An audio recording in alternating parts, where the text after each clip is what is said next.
I thought I was going to my grandmother's house to pick up a few boxes of old dishes. That's what my mother had told me. She left you some things, sentimental stuff. Go before the weekend, sweetheart, before your uncle gets there first. My grandmother had passed 6 weeks earlier, quietly, in her sleep, the way everyone who loved her had always hoped she would go. She was 81. She had a good life. We all knew it was coming, and still, when my mom called me at 7 in the morning on a Thursday, I sat on the edge of my bed for a long time before I could say anything. My grandmother had been the kind of woman who kept notes tucked inside cookbooks and fresh flowers on the kitchen table even when money was tight. She grew up in rural Ohio, moved to Columbus in her 20s, and spent 40 years working as a bookkeeper before she retired. She never complained. She never asked for anything. She gave everything she had to the people she loved, usually before they even knew they needed it. I drove to her house on a Tuesday morning. My husband had already left for work. I told him I'd be back by dinner. What I did not tell him was that my mother had called me the night before and said something that had kept me awake until almost 3 in the morning. "There's something else," she had said. "Your grandmother left you the house." I remember the silence that followed. Not just on my end. My mother had gone quiet too, like she was giving me room to absorb it. "The house," I repeated. "The house," she said. "And before you say anything to your husband, I need you to listen to me very carefully." My grandmother's house was a 3-bedroom craftsman on the east side of Columbus. She had paid it off in 1998.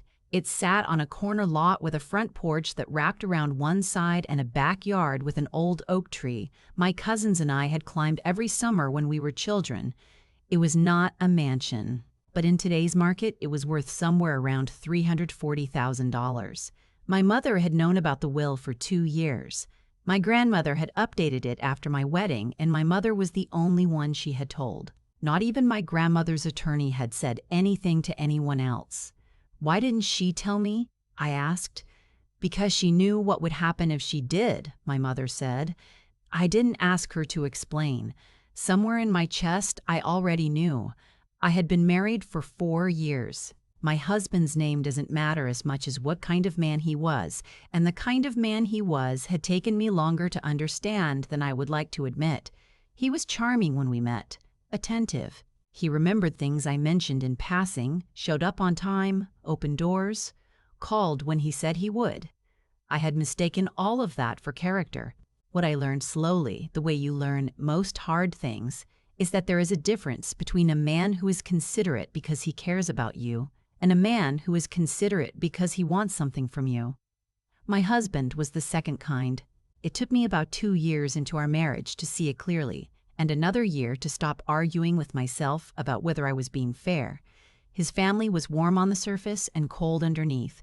His mother called me honey at every family gathering and never once remembered how I took my coffee. His brother made jokes at my expense that were always wrapped in just enough humor that I felt like I was being unreasonable if I said anything. His father mostly stayed quiet, which I had first read as gentle and later understood was just strategic. They had very definite ideas about money, specifically about how money that came into our household should be managed, which meant, in practice, how my husband should manage it. In the first year of our marriage, when I got a small bonus at work, my husband had suggested, reasonably and with a smile, that we put it into a joint investment account he had already set up.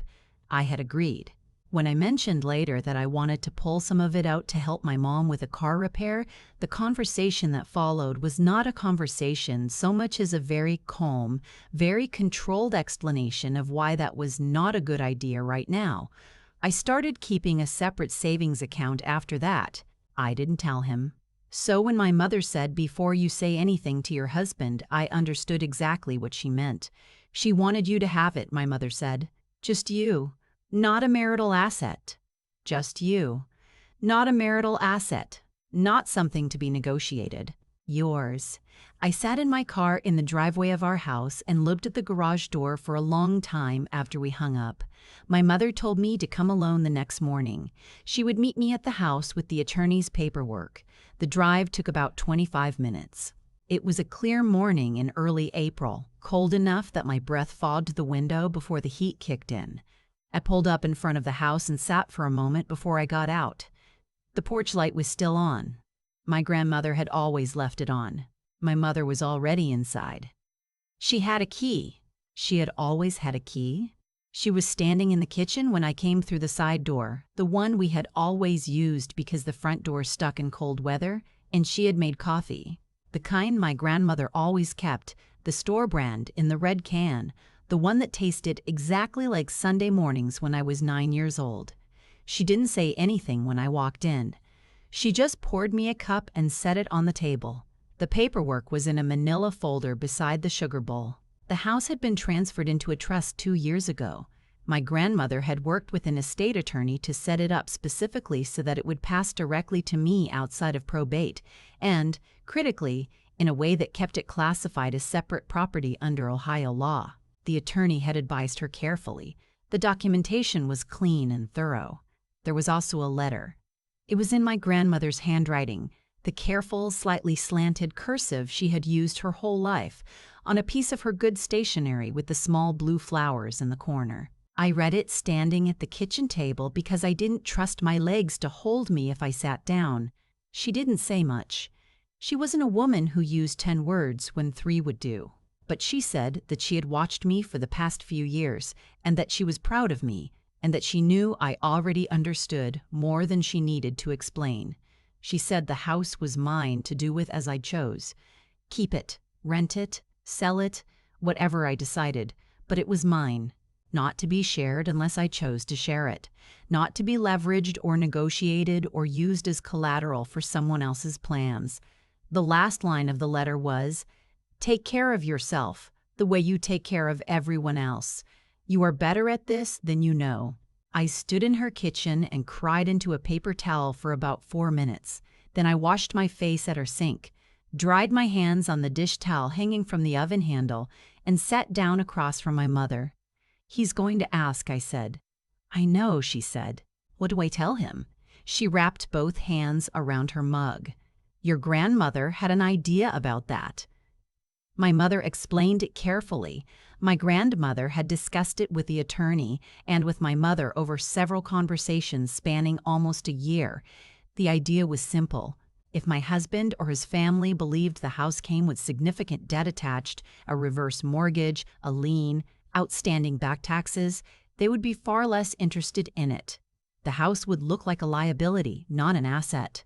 The paper trail to support it didn't exist because none of it was true.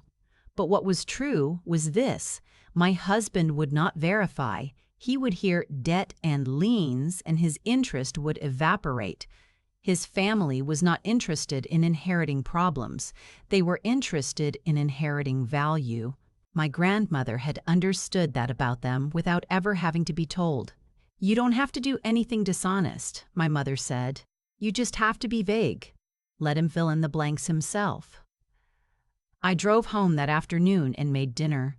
My husband came in around 6:30, set his bag by the door, and kissed me on the cheek.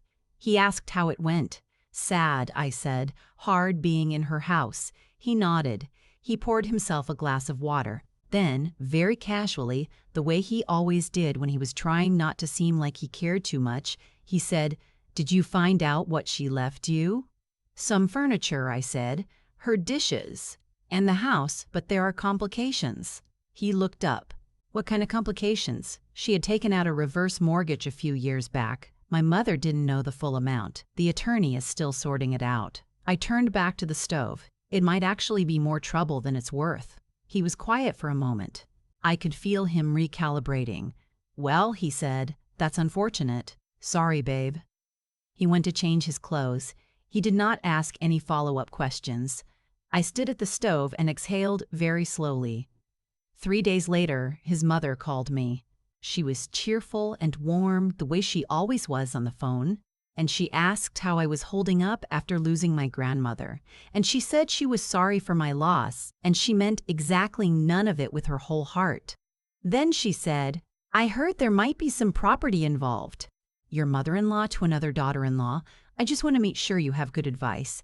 Those situations can get complicated." I told her the same thing I had told my husband.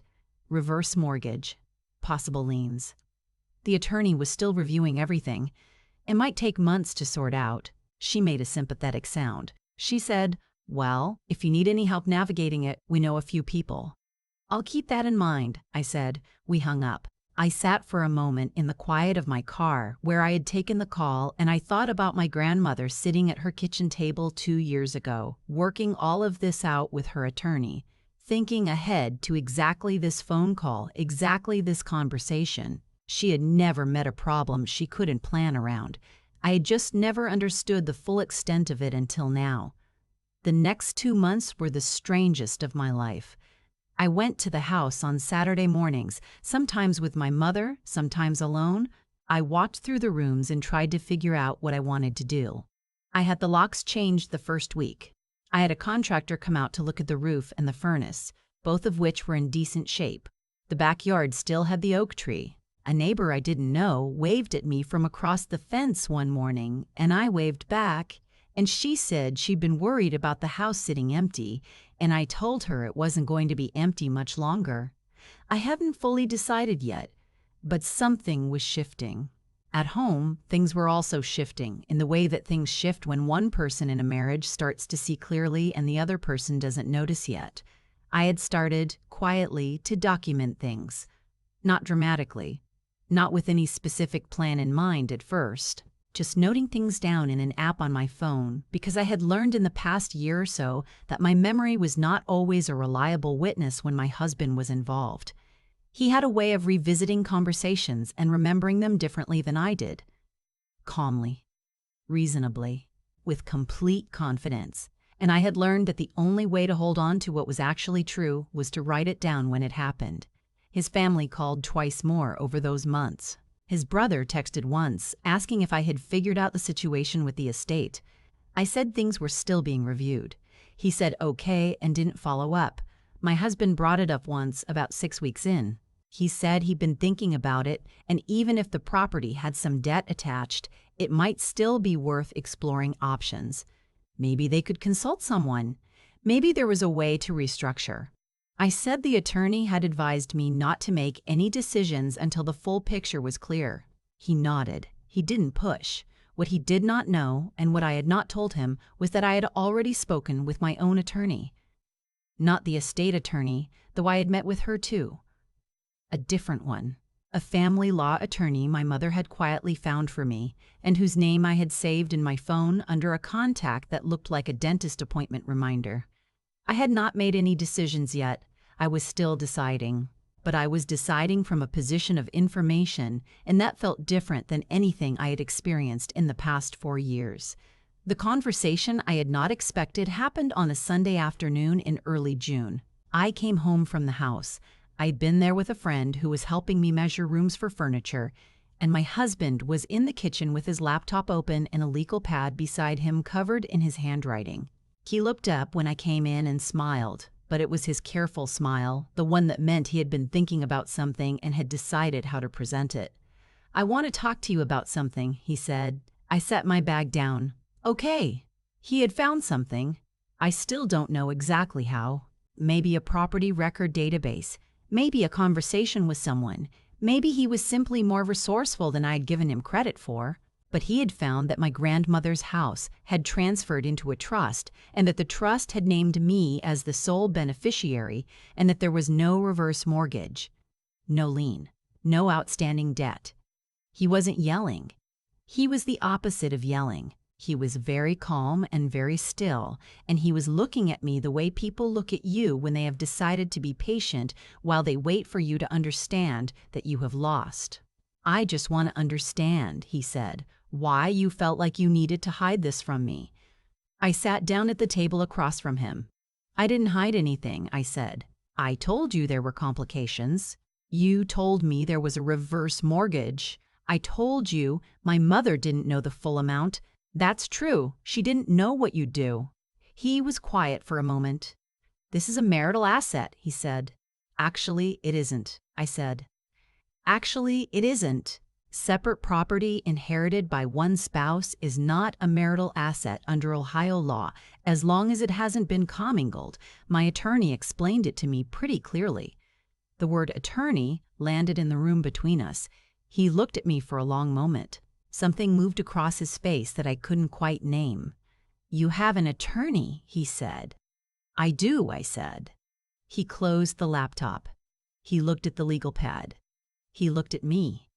"I think," I said, "that we should probably talk about some other things too." We talked for a long time that evening.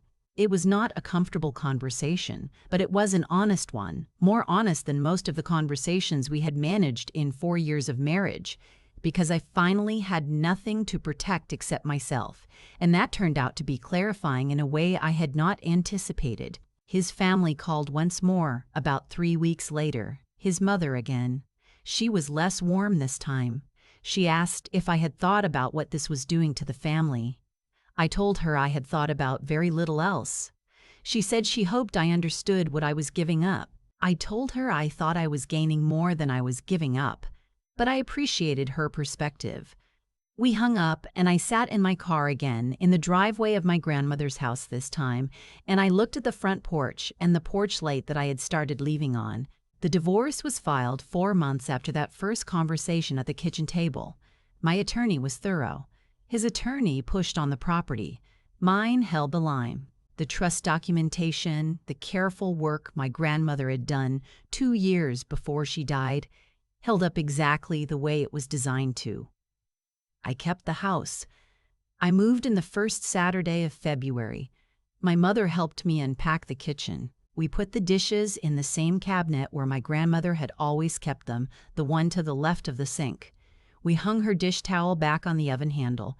We made coffee in the same pot, the same store brand, the red can. My mother sat down at the kitchen table and looked around the room for a moment. "She knew," I said. Not a question. "She knew," my mother said. "From the beginning, I think. She just waited until she could do something about it." I thought about the letter, the handwriting, the small blue flowers on the stationery, the last line, "Take care of yourself the way you take care of everyone else." My grandmother had spent 40 years as a bookkeeper. She understood documentation. She understood the difference between what people said and what the paperwork showed. She understood that the best time to protect something is before anyone comes looking for it. She had never said a word to me about any of it. Not one warning, not one pointed comment about my husband, not one moment where I felt watched or managed or handled. She had just done what she always did, quietly and completely and with her whole heart. And she had left me the thing I needed most at exactly the moment I needed it. I have a friend from college who told me once, when her own marriage was falling apart, that the hardest part was feeling like she had nothing of her own. Like 4 years of her life had somehow left her with less than she started with. I thought about her often during those months. I don't feel that way. I know how lucky I am, and I know that luck had a name and a face and careful, slanted cursive handwriting. The porch light is on. I leave it on every night now. I know what she was trying to tell me all along, with every Sunday morning and every pot of coffee and every single thing she did without ever making it about herself. She was telling me I was worth protecting. I just needed to believe her.